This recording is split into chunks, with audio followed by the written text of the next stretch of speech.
हमारी भाभी साहिबा के साथ बंद कमरे में मीटिंग फरमा रही थी। फिर तो तुमने खूब बुराइयां क्यों की मेरी, है ना?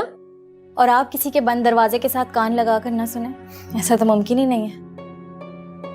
ये तुम्हारी तरबियत का नतीजा है। बिल्कुल अपनी माँ जैसी लग रही हो। Mind your language. आप मेरी अम्मी के बारे में बात कर रही हैं आप ही। ओह, जो जैसा होता है ना उसे वैसे ही कहा जाता है। और सुनने वाले को ऐसी आग लगती है जैसे इस वक्त तुम्हें लग रही है।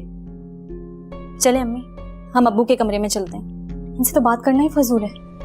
क्यों? अब क्या काम पड़ गया अब्बू से? हाँ, याद नहीं तुम्हें कैसे जलील करके इन्होंने निकाला था हमें?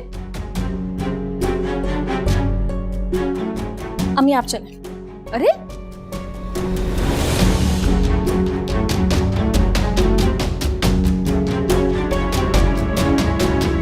हाँ, तुम मुझे कॉल कर रही थी, सब खैरियत तो है?